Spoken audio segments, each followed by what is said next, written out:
Hi, this is Ankit Mittal, and today we are going to discuss about the Kubernetes architecture.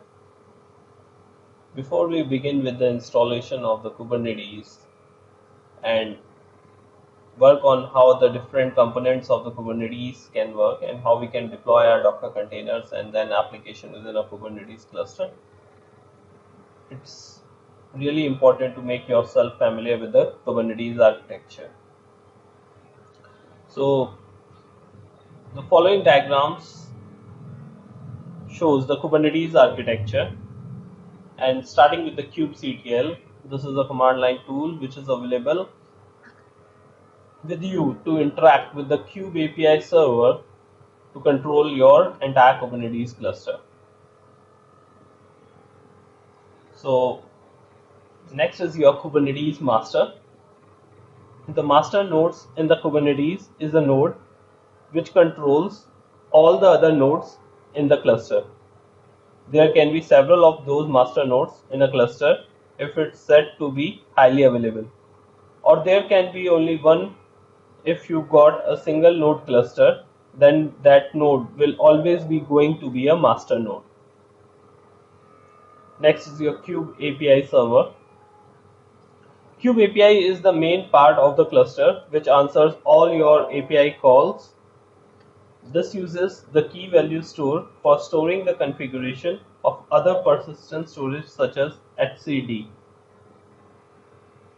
Now, what's etcd? The etcd is an open source distributed key value store that provides the shared configuration and service discovery for the containers Linux clusters. etcd runs on each machine in a cluster and gracefully handles the leader election during the network partition and the loss of the current leader. It is basically responsible for storing and replicating all the Kubernetes cluster state.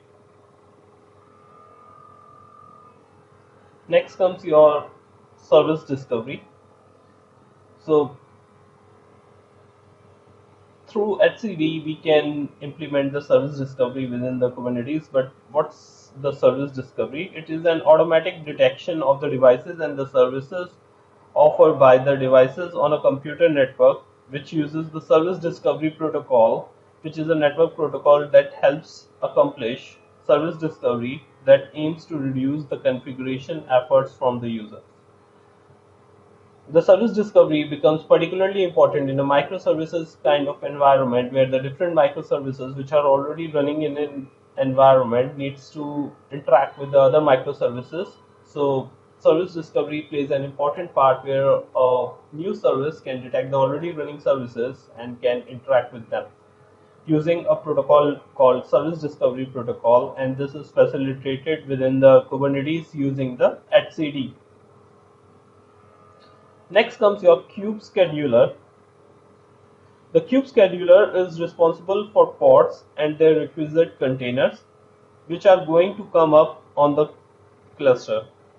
Kube scheduler needs to take into account the individual and collective resource requirements, hardware software policy constraints, data locality, inter-workload interference, and so on. The workload specific requirements will be exposed through the API as necessary.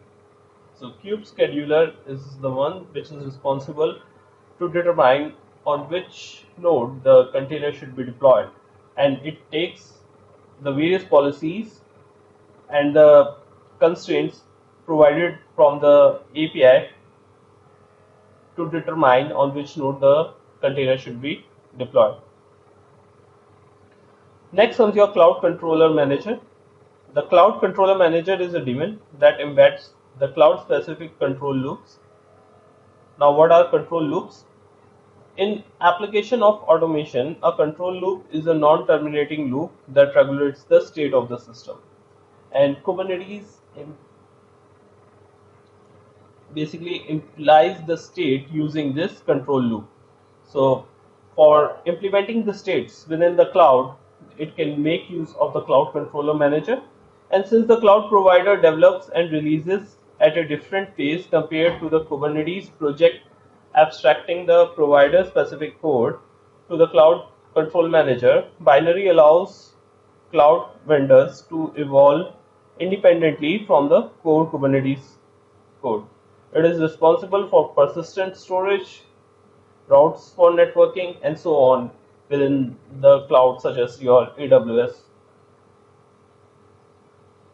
The Cloud Controller Manager can be further extended and implement the newer development which are being encompassed by the cloud providers out there, because as the number of the cloud providers are increasing, the Kubernetes has completely made it separate for the further integrations, where the Kubernetes can release its future releases before or after the certain services which have been released by the cloud provider. So it really helps in decoupling those between the Kubernetes cluster and the cloud providers, and both can develop the individually by implementing this within the Kubernetes, which can later on use this to get hold on the newer services which are being provided by the cloud provider. Next comes your Kube Controller Manager. The Kube Controller Manager is a daemon which embeds the control loops which ships with the Kubernetes. It is a control loop that watches the shared state of the cluster through the API server and makes changes, attempting to move the current state towards the desired state. For example, Kubernetes uses the replication controller, endpoint controller, namespace controller, and service accounts controller. These are some of the controllers which are available within the Kubernetes. The Kube Controller Manager can use the Cloud Controller Manager to expose them to the cloud. So you can basically expose your Cloud Controller Manager to the, if you want to directly allow the Kubernetes to control your cloud, or basically restrict it. The main thing to understand is that Kubernetes can enforce a certain state which you have designed your cloud Kubernetes cluster to be in. Let's say we define that we want to run like 6 containers within a cloud provider, and so Kubernetes is going to make sure that your 6 containers are being deployed onto the different VMs, and your overall cluster is in a certain defined state. For this, it can make the various changes to your cloud provider out there. It can directly control your load balancers and all through the Cloud Controller Manager. For this, it will use the Kube Controller Manager, which will interact with your Cloud Controller Manager for the specific cloud provider. Because there are a number of cloud providers, this has been actually separated from the Kube Controller Manager. Next comes your node. It was previously referred to as the minions. The node is a worker machine in Kubernetes, and it can be your VM or your physical machine depending on the cluster. Each node contains services necessary to run the pods and is managed by the master node. The services on a node include the container runtime, kubelet, and kubeproxy. Next comes your kubelet. The kubelet is the primary node agent which runs on each node and works in terms of pod spec. What's a pod spec? Pod spec is basically your YAML or a JSON object that describes a pod. The kubelet takes a set of pod specs that are provided through the various mechanisms, but primarily through the API server through which it interacts, and ensures that the containers running in those pod specs are running and healthy. So this is the responsibility, and kubelet can directly interact with your Kube API server and ensure that the containers which are running with the pod specifications are running and healthy on the node. Next comes your kubeproxy. It runs on each node in the cluster. This reflects the services as defined in the Kubernetes API on each node and can do simple TCP UDP stream forwarding round robin across a set of the backends. Service cluster IPs and ports are currently found through the Docker links compatible environment variables, specifying the ports opened by the service proxy.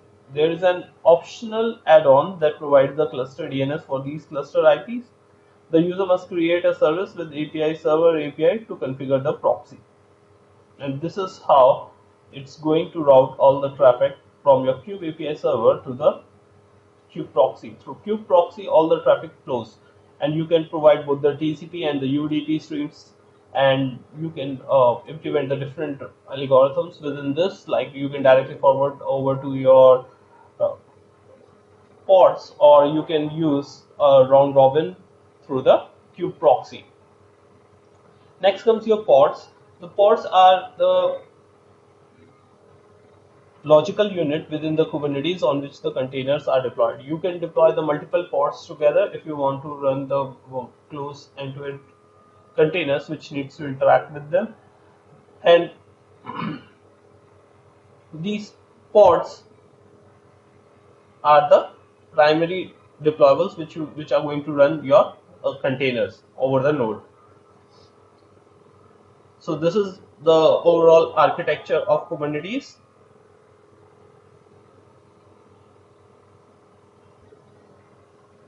That's all we have for today.